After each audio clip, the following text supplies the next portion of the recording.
லூக்கா 18ஆம் அதிகாரம் 15, 16 ஆகிய வசனங்களை நான் உங்களுக்காக வாசிக்க விரும்புகிறேன். பின்பு குழந்தைகளையும் அவர் தொடும்படிக்கு அவர்களை அவரிடத்தில் கொண்டு வந்தார்கள். சீஷர்கள் அதை கண்டு கொண்டு வந்தவர்களை அதட்டினார்கள்.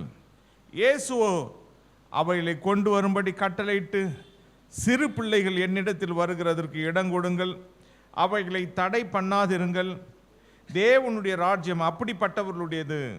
அல்லேலூயா. இந்த கடைசி காலங்களிலே ஆண்டவர் இயேசுவிடத்திலே வருவதற்கு சிறு பிள்ளைகளுக்கு நிறைய பேர் தடை போடுறாங்க. நம்மளை அறியாமையே நம்ம பிள்ளைகளுக்கு நம்ம தடை போடுவோம். டேய், சர்ச்சுக்கு இன்னைக்கு நீ வரலன்னா பரவாயில்ல, டியூஷனுக்கு போடா.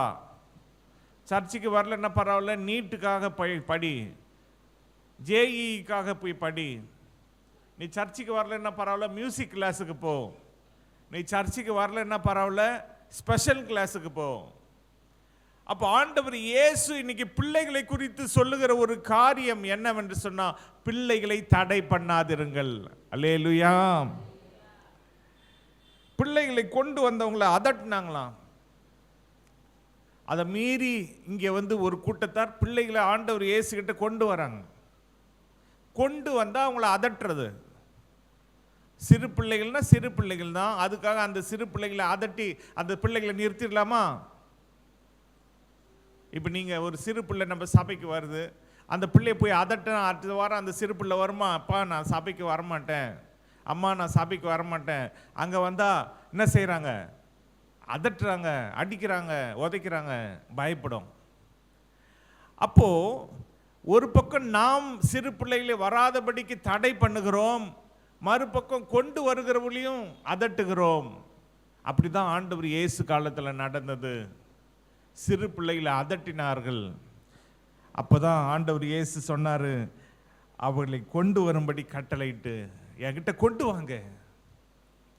இன்னொரு சுவிசேஷத்தில் இயேசு சிறு பிள்ளைகளை அணைத்து கொண்டு அவர்களை ஆசீர்வதித்தார், அவர்களை தொட்டு ஆசீர்வதிக்கிறார். அப்போ ஆண்டவர் இயேசுவுக்கு சிறு பிள்ளைகள்னா ரொம்ப பிடிக்கும். நம்முடைய சிறு பிள்ளைகளை ஆண்டவர் இயேசுடைய சமூகத்துக்கு கொண்டு வர வேண்டும். சிறு பிள்ளைகளை, ஏன்னா பேதுரு ஆண்டவருடைய ஊழியத்தை செய்யும்படிக்கு பேதுருவை ஆண்டவர் இயேசு பணிக்கும் பொழுது, என்னுடைய ஆட்டு குட்டிகளை மேய்ப்பாயாக. அப்போ ஆட்டு குட்டிகளை தான் முதல் மேய்க்க சொல்றார். அப்படின்னா என்ன அர்த்தம்னா, சண்டே ஸ்கூல் ஊழியத்தை முதல் செய்ய, அதுக்கு பிறகு ஆடுகளை மேய்ப்பாயாக. அப்போ நம்முடைய வாழ்க்கையில் தேவனுடைய பிள்ளைகள் எல்லாருமே இந்த சண்டே ஸ்கூல் ஊழியத்தில் தங்களை ஈடுபடுத்தி கொள்ள வேண்டும். சண்டே ஸ்கூல் ஊழியன்னா நிறைய பேருக்கு ரொம்ப சாதாரண விஷயமா இருக்கும். அப்படி இல்லை. இன்னைய பிள்ளைகள் தான் நாளைய விசுவாசிகள். இன்னைய பிள்ளைகள் தான் நாளைய தேவனை ஆராதிக்கிற பெரிய பெரிய ஆராதனை வீரர்கள், பெரிய பெரிய போதகர்கள், பெரிய பெரிய வல்லமையான தீர்க்கதரிசிகள். அப்போ அவங்கள உருவாக்க வேண்டியது நம்முடைய கடமையாக இருக்கிறது. அதனால் பிள்ளைகளை நாம் சீராக வளர்க்க வேண்டும். அதே நேரத்தில் பிள்ளைகள் விசேஷமாக நாம் எல்லாருமே தேவனுடைய பிள்ளைகள். அப்போ நாம் எதிலே நிலைத்து நிற்க வேண்டும் என்று இயேசு விரும்புகிறார்னா, சத்தியத்திலே நிலை நிற்க வேண்டும். நாம் பிள்ளைகளாக இருந்தால் எதில் நிலை நிற்க வேண்டும்? சத்தியத்திலே நிலை நிற்க வேண்டும். யோவான் 8ஆம் அதிகாரம் 44ஆம் வசனத்தில், நீங்கள் உங்கள் பிதாவாகிய பிசாசானவனால் உண்டானவர்கள், உங்கள் பிதாவுடைய இச்சைகளின்படி செய்ய மனதாய் இருக்கிறீர்கள். அவன் ஆதி முதற்கொண்டு மனுஷ கொலைபாதகனாய் இருக்கிறான். சத்தியம் அவனிடத்தில் இல்லாதபடியால் அவன் சத்தியத்திலே நிலை நிற்கவில்லை. அவன் பொய்யனும் பொய்க்கு பிதாவுமாய் இருக்கிறபடியால் அவன் பொய் பேசும்போது தன் சொந்தத்தில் எடுத்து பேசுகிறான். யார் சத்தியத்தில் நிற்கவில்லையா? பிசாசு சத்தியத்தில் நிற்கவில்லை. பிசாசு நேரடியாக பிசாசா பிறக்கல. பிசாசு ஒரு தேவ தூதனாக தான் இருந்தான். ஒரு தேவ தூதனாக இருந்த அந்த நபர் தேவனை உண்மையாக ஆராதனை செய்ய வேண்டும்.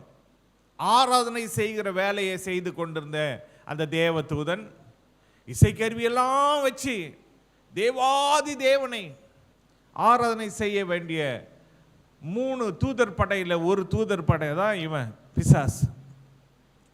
இவனுக்கு பெருமை வந்த பொழுது இவன் விழத்தள்ளப்பட்டான். இவன் விழத்தள்ளப்பட்ட பொழுது பிசாசாய் மாறினான். நல்ல ஒரு தேவதூதன் பிசாசா மாறிட்டான். அவன்கிட்ட ஏன் அவன் நிலை நிற்கவில்லை அப்படின்னா அவன்கிட்ட சத்தியம் இல்லை, அதனால அவன் நிலை நிற்க முடியவில்லை. இன்னைக்கு தேவனுடைய பிள்ளைகளுடைய வாழ்க்கையில சத்தியம் இருக்க வேண்டும். சத்தியம் இல்லைன்னா நம்மளால என்ன பண்ண முடியாது? நிலைத்து நிற்க முடியாது.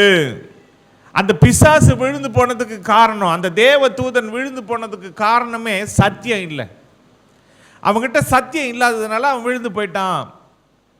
அதனால தான் ஆண்டவர் இயேசு அங்க இருந்த யூதர்கள் எல்லாம் திட்டுறாரு, நீங்க உங்களுடைய பிதாவாகிய பிசாசினாலே உண்டானவர்கள், உங்க பிதா அவனுடைய இச்சையின்படி நீங்க செய்ய மனதா இருக்கிறீங்க.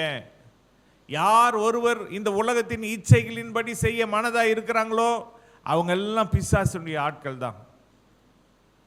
உலகத்தின் இச்சைகளின்படி என்று சொன்னா உலக பிரகாரமாய் தங்களுடைய வாழ்க்கையில சில விசேஷங்கள் வரும்பொழுது உலகத்தின் பழக்க வழக்கங்களை இவங்களும் கையாளணும்னு நினைப்பாங்க. உலகத்தின் அங்கே இது சுற்றி சுற்றி தட்டை வச்சு சுற்றுறாங்க, நாங்களும் தட்டை வச்சு சுற்றணும். அங்கே மஞ்சள்லாம் பூசுகிறாங்க, மூஞ்சில் பூசுகிறாங்க, கையில் காலிலெல்லாம் பூசுகிறாங்க, நாங்களும் பூசணும். உலகத்தின் வழிபாடுகள். அல்லது இந்த உலகத்தினுடைய இச்சைகள் என்று சொல்லும் பொழுது, இந்த உலகத்தில் தேவன் உங்களுக்கென்று கொடுத்த ஒரு மனைவியை தேவன் கொடுத்திருப்பார், அவங்கள தவிர்த்து இன்னொரு மனைவியை தேடுறது, இதெல்லாம் இச்சைகளினுடைய தொல்லைகள். அப்ப இப்படிப்பட்ட இச்சைகளின்படி செய்ய மனதா இருக்கிறீர்கள். ஏன் அப்படி மனதா இருக்கிறாங்கன்னா சத்தியம் அவங்களுக்கு தெரியாததுனால, சத்தியம் அவங்களுக்குள்ள இல்லாததுனால. சத்தியம் தெரிஞ்ச ஒரு மனுஷன் பாவத்துக்குள்ள போக மாட்டான். அல்லேலூயா. அதனால தான் கூடுமான வரைக்கும் சத்தியத்தை நாம் நன்றாய் உட்கொள்ள வேண்டும், வேத வசனங்களை உட்கொள்ள வேண்டும். அப்ப வசனம் என்ன சொல்லுது நமக்கு தெரியும். வசனத்தை தெரிஞ்சவங்க சத்துருவை மேற்கொள்ள முடியும். வசனத்தை செஞ்சவங்க தெரிஞ்சவங்க பாவத்தை மேற்கொள்ள முடியும். இங்கே சத்தியம் இல்லாததுனால அவன் நிலை நிற்கவில்லை. அது மட்டுமல்ல, அவன் ஆதி முதற்கொண்டு மனுஷ கொலை பாதகனாய் இருக்கிறான். கொலை பாதகன் ஏன் தெரியுமா? அவனத்துல சத்தியம் இல்லை. அவன் பொய்க்கு பிதாவா இருக்கிறான். அவன் பொய் பேசும்பொழுது கூட தன் சொந்தத்தில் எடுத்து பேசுகிறான். அவனுக்கு வேற யாருடைய மாடலும் தேவையில்லை, அவனுடைய பொய்யே அவனுக்கு போதும். அவன் பொய்யே எடுத்து எடுத்து பேசுறான், அவ்வளோ பொய் வச்சிருக்கான். சிலர்கிட்ட போனீங்கன்னா பொய்யா பேசுவாங்க. இன்னைக்கு போய் நாளைக்கு வா, இன்னைக்கு ஒரு சாக்கு வச்சிருப்பாங்க, இப்படி ஆயிடுச்சு, ஐயோ, நீங்களும் அதை நம்பி ஐயோ அப்படியா அப்படின்னு பரிதாபப்பட்டு வருவீங்க. நாளைக்கு போனா நாளைக்கு ஒரு சாக்கு, அடுத்த நாள் இது மாதிரி வருஷ கணக்கில் சாக்கு சொல்றவங்கலாம் இருக்காங்க. நீங்க அந்த வருஷ கணக்குலயும் ஐயோ அம்மா அப்படியா பாவமே அப்படின்ட்டு நீங்க அந்த சாக்கு போக்க நம்பிக்கொண்டு இருக்கிற ஒரு சூழ்நிலைக்கு தள்ளப்படுவீங்க. அப்போ அவங்க கதையா பொய் பேசுவாங்க. அந்த பொய்களை நாம் நம்ப கூடாது. யோவான் 8:31 நான் உங்களுக்காக வாசிக்கிறேன். இயேசு தம்மை விசுவாசித்த யூதர்களை நோக்கி, நீங்கள் என் உபதேசத்தில் நிலைத்திருந்தால் மெய்யாகவே என் சீஷராய் இருப்பீர்கள், சத்தியத்தையும் அறிவீர்கள், சத்தியம் உங்களை விடுதலையாக்கும் என்றார். இத 32ஆம் வசனத்தில் இருக்கு. அப்ப சத்தியத்தை அறிவீர்கள், சத்தியம் உங்களை விடுதலையாக்கும். எப்பேற்பட்ட பிரச்சனை உங்களுக்கு வந்தாலும் அந்த பிரச்சனையில் நமக்கு என்ன தேவை? விடுதலை. எப்பேற்பட்ட பாவம் நம்முடைய வாழ்க்கையில வந்தாலும் அந்த பாவத்திலிருந்து நமக்கு தேவை விடுதலை. தாவீது தன்னுடைய வாழ்க்கையில பாவம் செஞ்சிட்டார். அதுக்காக தேவன் அவர் அப்படி விட்டுடல, தண்டிச்சு அந்த பாவத்திலிருந்து அவர் விடுதலை ஆக்கினார். அதே போல தேவன் வியாதியில இருக்கக்கூடிய மரண அவஸ்தையில் இருக்கக்கூடிய அநேகரை அவர் காப்பாற்றி இருக்கிறார். அப்படியே விட்டுடல. அவங்க ஆண்டவர் இயேசுடைய உதவியை தேடினாங்கன்னா அவங்களுக்கு விடுதலை. 38 வருஷ வியாதிக்காரனையே இயேசு சுகப்படுத்தினார். நீ ஒரே ஒரு வார்த்தை கேட்டார், நீ சுகமாகணும்னு விரும்புறியா? ஆமா ஆண்டவரே அப்படின்னு இவன் தாங்க கதையை சொல்றான், சாக்கு பக்கு சொல்றான். ஆண்டவரே நான் தண்ணி கலக்குது, தண்ணி கலக்கும் பொழுது நான் போய் இறங்கலான்னு பார்த்தா யாராவது முந்தி இறங்கிடுறாங்க. அந்த முந்தி இறங்கிடுறாங்க, பிந்தி இறங்கிறோம். இது மாதிரி சாக்கு பக்கு யார்கிட்ட? இயேசுகிட்டயே சொல்றான். இன்னைக்கு நிறைய பேர் இயேசுகிட்டயே சாக்கு பக்கு. இயேசுகிட்ட ஒரு காரியமும் நம்ம சொல்ல வேண்டிய அவசியமே இல்லை. நம்மளை பத்தி எல்லாம் அவருக்கு தெரியும். A to Z அவருக்கு தெரியும். அவருக்கு நாம் போய் நம்மளை பத்தி கூட சொல்ல வேண்டிய அவசியம் இல்லை. அவருக்கு எல்லாம் தெரிஞ்சதுனால இயேசுவே பாவியாக என் மேல் கிருபியாயிரும், அவ்வளவுதான். உடனே ஆண்டவர் கிருபியாயிடுவார், நம்மளை காப்பாற்றுவாரு, நம்மளை ரட்சிப்பாரு, நம்மளை அணைப்பாரு, நம்மளை ஆசீர்வதிப்பாரு. இன்னைக்கு பிள்ளைகள் சத்தியத்தில் நிலை நிற்க வேண்டும் என்று அவர் விரும்புகிறார். பிள்ளைகள், தேவனுடைய பிள்ளைகள் சத்தியத்தை அறிய வேண்டும் என்று அவர் விரும்புகிறார். ஏன் தெரியுமா சத்தியத்தை நாம் அறிய வேண்டும்? அவர்கள் அவருக்கு பிரதியுத்தரமாக, நாங்கள் ஆபிரகாமின் சந்ததியாயிருக்கிறோம், நாங்கள் ஒரு காலம் ஒருவனுக்கும் அடிமையாயிருக்கவில்லை, விடுதலையாவீர்கள் என்று நீர் எப்படி சொல்லுகிறீர் என்றார்கள். சத்தியத்தை அறியுங்க, சத்தியம் உங்களை விடுதலை ஆக்கும்னு சொன்னா கோபம் வருது. நாங்க யாருக்கும் அடிமை கிடையாது, நாங்க ஆபிரகாமின் பிள்ளைகள், நாங்க எதுக்கு விடுதலை ஆகணும்? இயேசு அவர்களுக்கு பிரதித்திரமாக, பாவம் செய்கிறவன் எவனும் பாவத்துக்கு அடிமையாயிருக்கிறான் என்று மெய்யாகவே மெய்யாகவே உங்களுக்கு சொல்லுகிறேன். அப்ப யார் ஒருவர் அடிமையா இருக்கிறாங்கன்னா பாவம் செய்யற எவனும் பாவத்துக்கு அடிமை. அதே போல ஒரு பழக்கத்துக்கு சிலர் அடிமையா இருப்பாங்க, விளையாட்டுக்கு அடிமையா இருப்பாங்க, சிலர் கிரிக்கெட்டுக்கு அடிமையா இருப்பாங்க, சிலர் கதை புஸ்தகங்களுக்கு அடிமையா இருப்பாங்க, சிலர் லேப்டாப்ல கேம் விளையாடுறதுக்கு, இல்லை சிலர் ஃபோனில் கேம் விளையாடுறதுக்கு அடிமை, அது நேரமெல்லாம் அதிலேயே பிரயோஜனப்படுத்துவாங்க. சிலர் ஊர்லாம் சுத்துறதுக்கு அடிமையாக இருப்பாங்க, சிலர் குடிக்கு அடிமையாக இருப்பாங்க, சிலர் சிற்றின்பங்களுக்கு அடிமையாக இருப்பாங்க. இப்படி பல அடிமைகள் நம்முடைய தேசத்தில் இருக்கிறாங்க. தேவனுடைய சபைக்கு வருகிற ஒரு தேவனுடைய பிள்ளை எதுக்குமே அடிமையாக இருக்கக்கூடாது. அல்லேலூயா. பாவத்துக்கும் அடிமையாக இருக்கக்கூடாது, எந்த பழக்க வழக்கத்துக்கும் அடிமையாக இருக்கக்கூடாது, பிசாசுக்கு அடிமையாக இருக்கக்கூடாது. தேவனுடைய பிள்ளைகள் எல்லாரும் விடுதலையாக இருக்கணும். ஏன் விடுதலையாக இருக்கணும் அப்படின்னா, அடிமையானவன் என்றைக்கும் வீட்டிலே நிலைத்திரான், குமாரன் என்றைக்கும் நிலைத்திருக்கிறார். நீங்கள் வீட்டிலே நிலைத்திருக்கணும். உங்கள் வீட்டில் கூட நீங்கள் ஒரு வேலைக்கார வளர்க்குறீங்க அப்படின்னா, அந்த வேலைக்கார குறிப்பிட்ட காலம் வரைக்கும் தான் வச்சுருப்பீங்க. அதுக்கப்புறம் இவனை வச்சுருந்தா சொத்தில் பங்கு கேட்க போகிறான் அப்படின்னு என்ன பண்ணுவீங்க? வீட்டை விட்டு அனுப்பிச்சிருவீங்க. ஆனால் குமாரன் அப்படி கிடையாது. நீங்கள் பெற்றெடுத்த உங்கள் பிள்ளைய நீங்கள் வீட்டை விட்டு அனுப்புவீங்களா? அனுப்ப மாட்டீங்க. ஏன்னா எல்லாம் அவனுக்கு தான் சொந்தம், அவனுக்கு தான் நீங்கள் கொடுக்க ஆசைப்படுவீங்க. அதனால் வீட்டை விட்டு அனுப்ப மாட்டீங்க. அப்போ குமாரனா இருந்தால் தான் நிலைத்து நிற்க முடியும். அப்போ நம் தேவனுடைய பிள்ளையா இருந்தால் சத்தியத்தை நாம் அறிய வேண்டும். சத்தியத்தை அறிஞ்சாதான் நம் குமாரனாக குமாரத்தியாக நாம் இருக்க முடியும். ஏசப்பா இப்படி சொல்லியிருக்காரு, இப்படி நம்ம செய்யக்கூடாது. எத்தனை கல்யாணத்தில், கிறிஸ்துவ கல்யாணத்தில் நீங்கள் கல்யாணத்துக்கு பிறகு பார்த்தீங்கன்னா சினிமா பாட்டை ஆன் பண்ணிட்டு கூத்தாண்டுறாங்க. அங்கே ஒரு ஊழியக்காரர் நல்ல விதமாக கல்யாணத்தை நடத்தியிருப்பார். அந்த நல்ல விதமாக 4 ஊழியக்காரங்க சேர்ந்து நடத்தின கல்யாணத்தில் கிறிஸ்துவ பாட்டெலாம் பாடி கல்யாணம் நடத்தி கஷ்டப்பட்டு அந்த கல்யாணத்தை நடத்தி முடித்தா, முடிஞ்ச கையோடு சினிமா பாட்டை பாடிக்கிட்டு அங்கே கூத்தாடினா அது ஆண்டவருக்கு எவ்வளோ அருவருப்பான ஒரு காரியம்.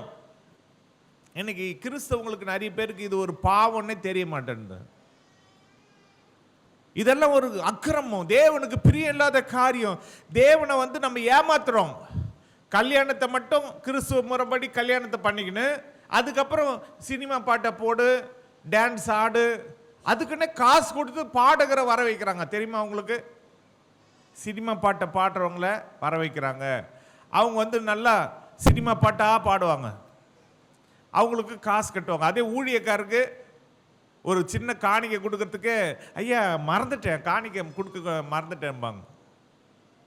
அதுவும் சின்ன ஒரு காசு எடுத்துகிட்டு வந்து ஒரு கவரில் போட்டு கொடுப்பாங்க.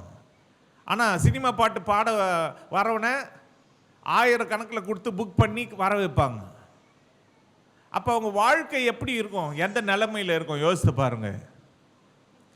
இதெல்லாம் இந்த உலகத்தில் எது தப்பு எது கரெக்டுன்னு தெரியல. ஏன்னா சத்தியமே அவங்களுக்கு தெரியல.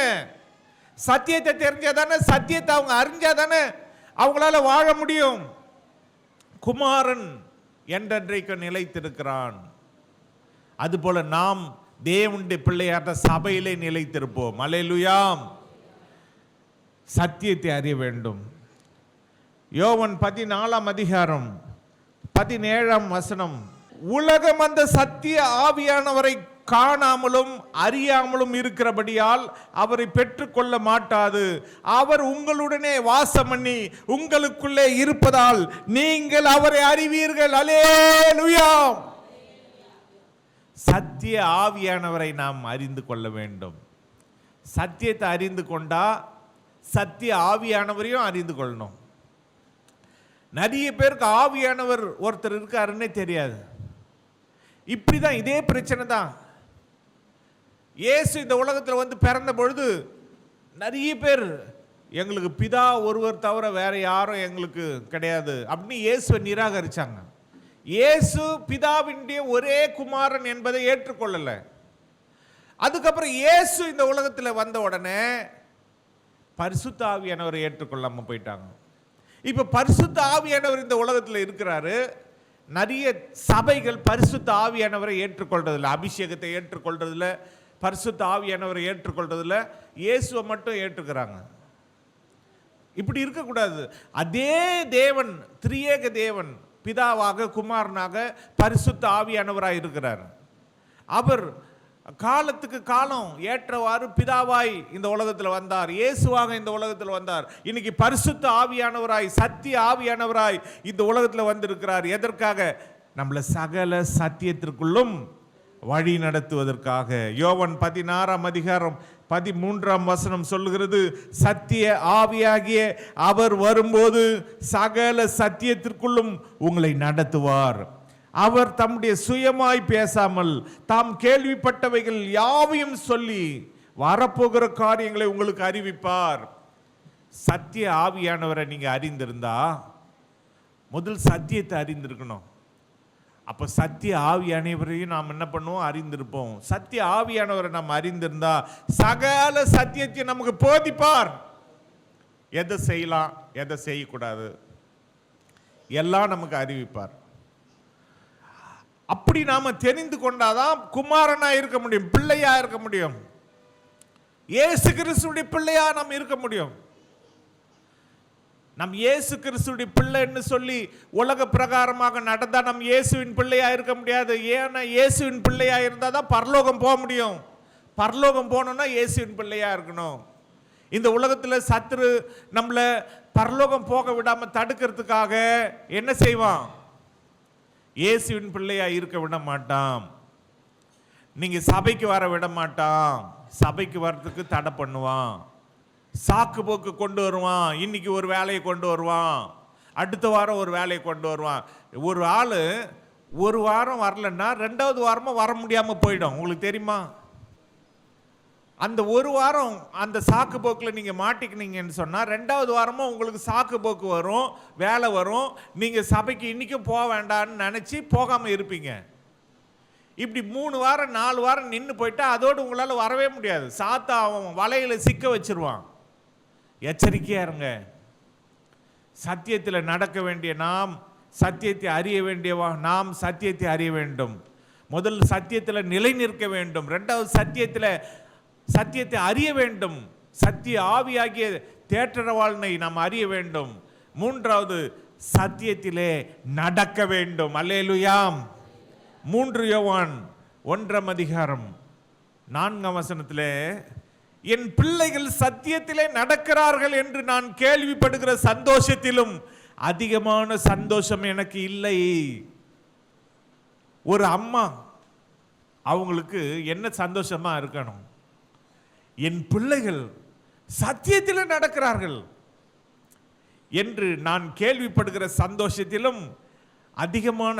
அந்த இடத்துல ஒரு அம்மா தம் பிள்ளைகளை குறித்து சந்தோஷப்படுறதை பார்க்கிறோம். அப்படிதான் ஒரு ஊழியக்காரர் கூட சந்தோஷப்படுவார். அப்போ தேவனும் எப்படி சந்தோஷப்படுவார்? என் பிள்ளைகள் சத்தியத்திலே நடக்கிறாங்க.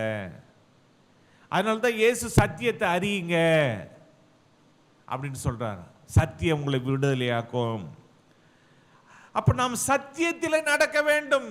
இயேசு சொன்ன வழியிலே நடக்க வேண்டும். அதுதான் சத்தியம். இயேசுவிலே நடக்கிறது தான் சத்தியம். ஏன்னா இயேசு தான் வழி, சத்தியம், ஜீவன். அப்ப இயேசுவே சத்தியமா இருக்கிறார். அவரிலே நாம் நடக்க வேண்டும், சத்தியத்திலே நடக்க வேண்டும். 26ஆம் சங்கீதம் 3ஆம் வசனம் நான் உங்களுக்காக வாசிக்கிறேன். 26ஆம் சங்கீதம் 3ஆம் வசனம். உம்முடைய கிருபை என் கண்களுக்கு முன்பாக இருக்கிறது, உம்முடைய சத்தியத்திலே நடந்து கொள்ளுகிறேன். தாவீது சொல்றாரு, உம்முடைய கிருபை என் கண்களுக்கு முன்பாக இருக்கிறது.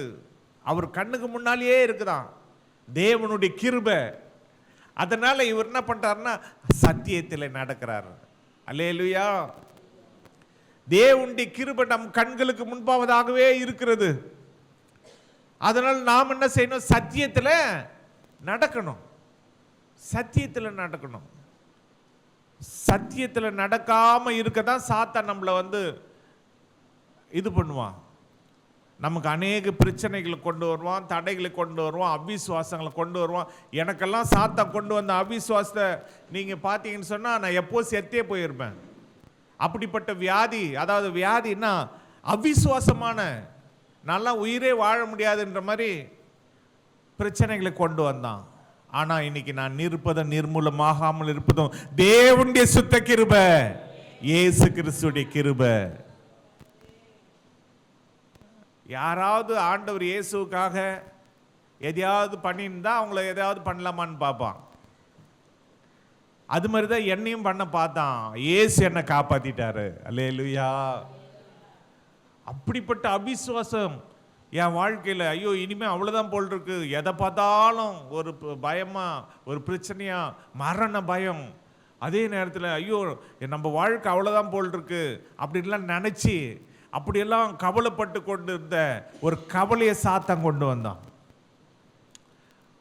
ஆண்டவர் இயேசு என் மேல் கிருபை வச்சதுனால அவர் என்னை காப்பாற்றி உயிரோட வச்சிருக்கிறார், சுகமாக வச்சிருக்கிறாரு. அப்போ அவர் தான் பெரியவர். நம்மளை கெடுக்கிறவன் நமக்கு தேவையில்லை, நம்மளை வாழ வைக்கிறவர் தான் நமக்கு தேவை. இயேசு தான் நம்மளை வாழ வைக்கிறவர், அவர் தான் நமக்கு தேவை. 86ஆம் சங்கீதம் 15ஆம் வசனம் சொல்லுகிறது. 86ஆம் சங்கீதம் 15ஆம் வசனம். ஆனாலும் ஆண்டவரே, நீர் மன உருக்கமும் இரக்கமும் நீடிய பொறுமையும் பூரண கிருபையும் சத்தியமும் உள்ள தேவன், என்மேல் நோக்கமாகி எனக்கு இரங்கும்.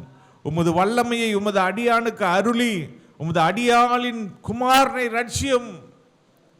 அப்போ ஆண்டவர் நம்மளை ரட்சிக்கிறதுக்கு ஒரு காரியம் சத்தியம்.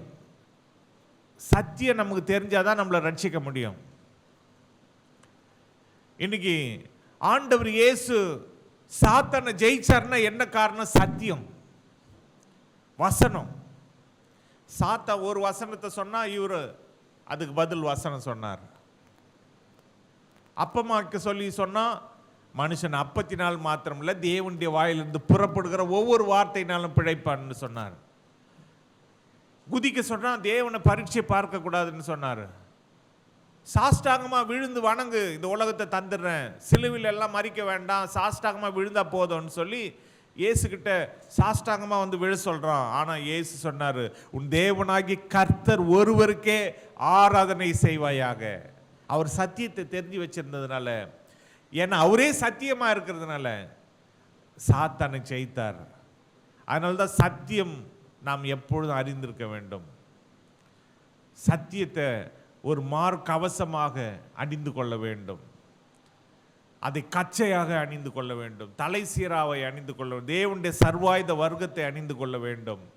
இப்படியெல்லாம் நம்ம அணிந்து கொண்டாதான் நாம் இந்த உலகத்தில் ஜெயமாய் வாழ முடியும். பரலோகத்துக்கு போற நாம இந்த உலகத்தில் தேவனுடைய சர்வாயுத வர்க்கத்தை அணிந்து கொண்டிருக்க வேண்டும். ஏன்னா இந்த உலகத்தில் மோசமா சிந்தையை கூட தாக்குவான். ஒருத்தருடைய ஒரு மனுஷனுடைய சிந்தையை சாத்தான் தாக்கிட்டா அவங்களால வாழவே முடியாது. அவிசுவாசம் வந்துடும். அவ்வளோதான் போல் இருக்கு, என் வாழ்க்கை அவ்வளோதான் போல் இருக்கு, என் வாழ்க்கை முடிஞ்சிடும் போல் இருக்கு, அப்படி நினச்சாலே உடனே சேர்த்து போயிடுவாங்க. அப்படிதான் சாத்தான் கவலையை கொண்டு வருவான், பிரச்சனையை கொண்டு வருவான், போராட்டத்தை கொண்டு வருவான். இல்ல, என்ன காப்பாற்ற ஒருத்தர் இருக்கிறாரு, அவர்தான் இயேசு கிறிஸ்து. எனக்காக உயிரையே கொடுத்தவர் இயேசு, என்ன காப்பாற்ற வல்லமை உள்ளவராக இருக்கிறாரு. நாம் எப்ப நினைக்கிறோமோ, எப்ப விசுவாசிக்கிறோமோ, அப்பவே சாத்தான் தோத்து போயிடுவான்.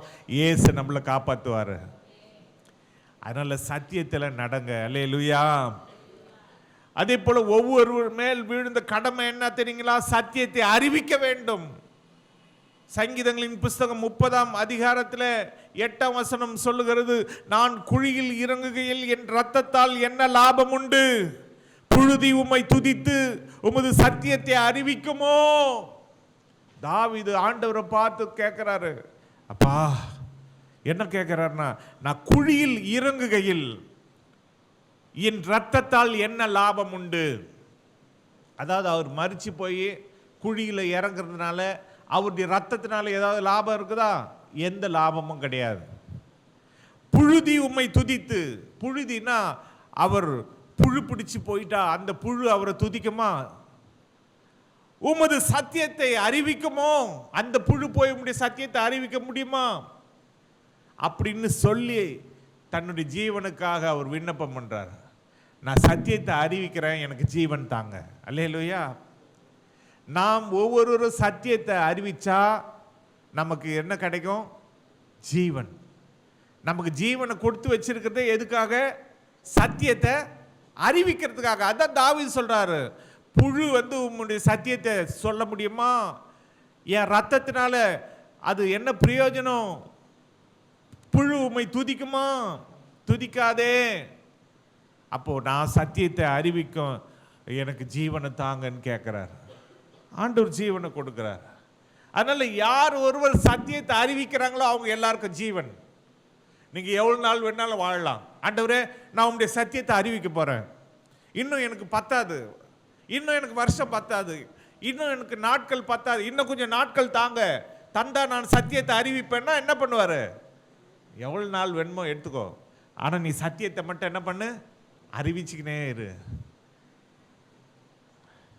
மோசேயை 80 வயசுல ஊழியத்துக்கு என்ன பண்ணாரு? தெரிந்தெடுத்தார். நம்ம நாட்டில் 80 வயசுனா ஐயோ வயசாயிடுச்சுன்னு உட்கார்ந்துருவோம். ஆனா தேவன் ஒரு மனுஷனை 80 வயசுல எடுத்து 120 வயசு வரைக்கும் ஊழியம் செய்ய வச்சார், சத்தியத்தை அறிவிக்கிறதுக்கு.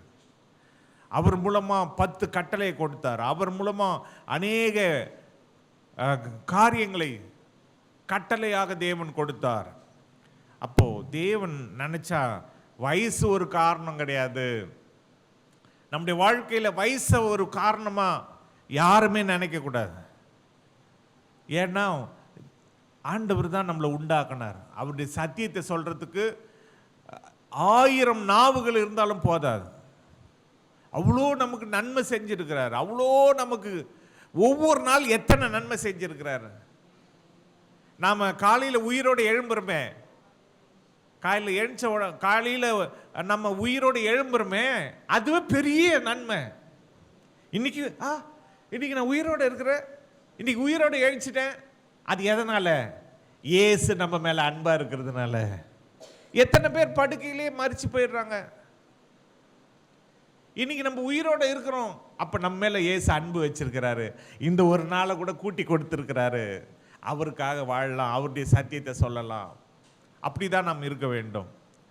அதனால சத்தியத்தை நாம் அநேக ஜனங்களுக்கு அறிவிக்க வேண்டும், நம்முடைய நண்பர்களுக்கு அறிவிக்க வேண்டும். ஒரு நாள் நம்ம பரலோகத்துக்கு போனால் நம்ம நண்பர்கள் நரகத்துக்கு போனால் அந்த நண்பன் நம்மளை பார்த்து திட்டுவான்.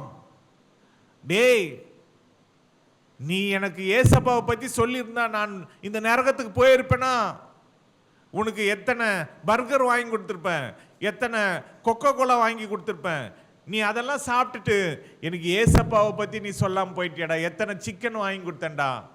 நீ ஏசப்பாவை பற்றி எனக்கு ஒரு வார்த்தை சொல்லியிருந்தா நான் உன் கூட பரலோகத்துக்கு வந்திருப்பேன்லடா. நீ ஏசப்பாவை பற்றி எனக்கு சொல்லாமல் போயிட்டியடான்னு சபிப்பான். அதனால உங்களுடைய நண்பர்களுக்கு இயேசுவை பற்றி சொல்லுங்க, அறிவிங்க. சுவிசேஷத்தை அறிவிக்காவிட்டால் எனக்கு ஐயோ. சுவிசேஷத்தை அறிவிப்பது என் மேல் விழுந்த கடமை. ஒவ்வொருவர் மேல விழுந்த கடமை ஒரே ஒண்ணுதான், சுவிசேஷத்தை அறிவிக்க வேண்டும். நான் பெற்ற ரட்சிப்பு, நான் பெற்ற மன்னிப்பு, நான் பெற்ற விடுதலை, நான் பெற்ற சந்தோஷத்தை மற்றவங்களுக்கு சொல்றதுதான் சுவிசேஷம். இயேசு கிறிஸ்துடைய பிறப்பு, இயேசு கிறிஸ்துடைய பாடுகள், இயேசு கிறிஸ்துடைய மரணம், இயேசு கிறிஸ்துடைய உயிர் தெழுதல், இயேசு கிறிஸ்து மீண்டும் வரப்போகிறார், இதை சொல்றதுதான் சுவிசேஷம். பரலோகத்தை பத்தி சொல்றதுதான் சுவிசேஷம். அப்ப இயேசுவை இந்த உலகத்துக்கு சொல்ல வேண்டும். இந்த உலகம் எல்லாம் இன்னும் ரட்சிக்கப்படாம இருக்கிறாங்க, அவங்கள ரட்சிப்புக்குள்ள வழி நடத்த வேண்டியது நம்முடைய கடமை. அப்ப நாம் சுவிசேஷத்தை சொல்லனா நம்முடைய சொந்தக்காரங்களுக்கும் நம்முடைய அக்கம் பக்கத்தில் உள்ளவங்களுக்கும் சுவிசேஷத்தை நாம் சொல்லலைன்னா யார் சொல்லுவாங்க? சுவிசேஷத்தை சொல்ல வேண்டும், சத்தியத்தை அறிவிக்க வேண்டும். சத்தியத்தை நாம் அறிவிக்கவில்லைன்னா நமக்கு ஐயோ. நாம் சத்தியத்தை சொல்ல இன்னைக்கு தீர்மானம் பண்ணுங்க. அல்லேலூயா. நான் வியாதியா இருந்தேன், என்னை பார்க்க வந்தீங்க. நான் பசியா இருந்தேன், எனக்கு ஆகாரம் கொடுத்தீங்க. நான் வஸ்திரம் இல்லாமல் இருந்தேன், எனக்கு வஸ்திரம் கொடுத்தீங்க. இதெல்லாம் போய் செய்யறது ஆண்டவருடைய சுவிசேஷ ஊழியத்தில் ஒரு பகுதி. நம்ம ஆண்டவருக்காக செய்ய வேண்டும். ஆண்டவருக்காகனா மனுஷருக்கு செய்யறது தான். இது சிறியருக்கு எதை செய்தீர்களோ அதை எனக்கே செஞ்சீங்க. அப்போ கஷ்டப்படுறவங்க, நெருக்கப்படுறவங்க, இவங்களுக்கெல்லாம் நம்ம உதவி செய்கிறோம் பார்த்தீங்களா? அது ஏசப்பாவுக்கே செய்கிறோம். அப்போ ஏசப்பாவுக்கே நம்ம செய்கிறோம் அப்படின்னா நம்ம எவ்வளோ செய்யலாம்? ஏசப்பா, இது உமக்கா நான் செஞ்சேன், நான் அவங்களுக்கு தானே செஞ்சேன்னு நினச்சேன், இது உமக்கு தான் செஞ்சேனா அப்படி தெரிஞ்சுதான் நான் இன்னும் கொஞ்சம் கூட கொடுத்துருப்பேனே அப்படின்னு நம்ம நினைப்போம். ஒரு நாள் நம்ம செஞ்ச எல்லாத்துக்கும் நமக்கு பலனை கொடுக்க போறாரு. சத்தியத்தை அறிவிக்க வேண்டும். நிறைய காரியங்கள் இருக்கு. இன்னும் ஒரு காரியத்தை சொல்லி, 2 காரியத்தை சொல்லி நான் முடிக்க விரும்புகிறேன். நீதிமொழிகள் 16ஆம் அதிகாரம் 6ஆம் வசனத்தில், நீதிமொழிகள் 16:6 உங்களுக்காக நான் வாசிக்கிறேன். கிருபையினாலும் சத்தியத்தினாலும் பாவம் நிவிர்த்தியாகும், கர்த்தருக்கு பயப்படுகிறதினால் மனுஷர் தீமையை விட்டு விலகுவார்கள். நம்முடைய பாவம் எப்படி நிவர்த்தி ஆகும்? நிவர்த்தி ஆகிறதுனா என்ன? தொலைஞ்சி போறது, நீங்கி போறது. நம்முடைய பாவம், நாம் செஞ்ச பாவம் எப்படி நிவர்த்தி ஆகும்னா கிருபையினாலும் சத்தியத்தினாலும். அல்லேலூயா. அப்போ நமக்கு தேவனுடைய கிருபை, அதோடு கூட அவருடைய சத்தியம், இது நமக்கு தெரிஞ்சாதான் நம்முடைய பாவம் நிவர்த்தி ஆகும், அது மன்னிக்கப்படும். இன்னொரு காரியம் இருக்கு.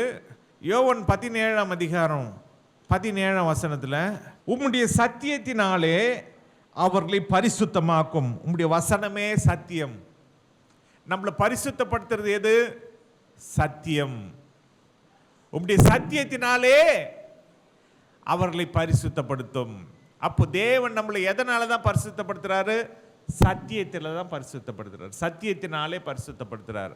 அப்போ வசனம், உம்முடைய சத்தியம் தான் வசனம், உம்முடைய வசனமே சத்தியம். அப்போ யார் ஒருவர் இந்த வசனத்தை டெய்லி வாசிக்கிறாங்களோ அவங்க பாவம் அவங்கள விட்டு நீங்கி போயிடும், அவங்க பரிசுத்தமாக ஆயிடுவாங்க. அல்லேலூயா. இதுதான் ரகசியம். இதை நாம் மற்றவங்களுக்கு அறிவிக்க வேண்டும், இதிலே நடக்க வேண்டும், இதிலே நிலைத்து நிற்க வேண்டும். இதுதான் சத்தியம். நம் கண்களை மூடி நம்ம ஜெபம் பண்ணலாமா? இன்னைக்கு ஆண்டவருடைய சமூகத்துக்கு வந்திருக்கிற உங்களை தேவா தேவன், ராஜாதி ராஜா, கர்த்தாதி கர்த்தர் உங்களை ஆசீர்வதிக்க முடியாக, உங்களை பாதுகாத்து கொள்ள முடியாக நம்ம எல்லாரும் ஜெபிப்போம். எங்களை நேசிக்கிற எங்கள் அன்பின் பரிசுத்த பிதாவே, இந்த நல்ல காலை வேளையில இந்த முதல் ஆராதனையில உம்முடைய சமூகத்துக்கு வந்திருக்கிற உம்முடைய பிள்ளைகள் அத்தனை பேரையும் நீர் ஆசீர்வதியும். ஆண்டவரே, பிள்ளைகள் வருவதற்கு இடம் கொடுங்கள், அவர்களை தடை பண்ணாதிருங்கள் என்று சொன்னீரே. பிள்ளைகள் சத்தியத்திலே நடக்கிறார்கள் என்ற சந்தோஷத்தை காட்டில அதிகமான சந்தோஷம் எனக்கு இல்லை என்று உம்முடைய வார்த்தை சொல்லுகிறதே. அப்பா, நாங்கள் சத்தியத்திலே நிலை நிற்க உதவி செய்யும், நாங்கள் சத்தியத்திலே நடக்க உதவி செய்யும். ஆண்டவரே, நாங்கள் சத்தியத்தை அறிய எங்களுக்கு உதவி செய்யும், சத்தியத்தை அறிவிக்க எங்களுக்கு உதவி செய்யும். ஏன்னா இந்த சத்தியம் தான் எங்கள் பாவத்தை நிவர்த்தியாக்குகிறது, இந்த சத்தியம் தான் எங்களை பரிசுத்தப்படுத்துகிறது, எங்களை பரிசுத்தப்படுத்தும், எங்கள் பாவங்களை நிவர்த்தியாக்கும். ஆண்டவரே, உம்முடைய சத்தியத்தை நான் அறிவிப்பேன், எனக்கு ஜீவன் தாரம் என்று தாவீது சொன்ன பொழுது தாவீதுக்கு ஜீவனை கொடுத்தீர். அதுபோல இன்னைக்கு எல்லாருக்கும் ஜீவனை தாரும். உம்முடைய சத்தியத்தை அறிவிக்க உதவி செய்யும். வந்து ஒவ்வொருவரையும் ஆசீர்வதியும். அவங்கள்ட்ட பிரச்சனைகள்லாம் நீங்கி போகட்டும். சத்தியத்தை அறிவீர்கள், சத்தியம் உங்களை விடுதலையாக்கும் என்று சொன்னது போல இன்னைக்கு சத்தியத்தை கேட்டிருக்காங்க, அவங்க எல்லாரும் எல்லா பிரச்சனையிலிருந்து விடுதலையாக்கும். ஆண்டவரே, ஆசீர்வதியும். உமக்கே சகல துதிகன மகிமையை நாங்கள் ஏறெடுக்கிறோம். எங்கள் மீட்பரும் எங்கள் ரட்சகரும் ஆகிய இயேசு கிறிஸ்துவின் நாமத்தில் ஜெபிக்கிறோம் எங்கள் நல்ல பிதாவே, ஆமேன். என் ஆத்துமாவே கர்த்தரை ஸ்தோத்திரி, என் முழுமையர் பரிசு நாமத்தை ஸ்தோத்திரி. என் ஆத்துமாவே கர்த்தரை ஸ்தோத்திரி, கர்த்தர் செய்த சகல உபகாரங்களையும் மறவாதே. ஆமென்.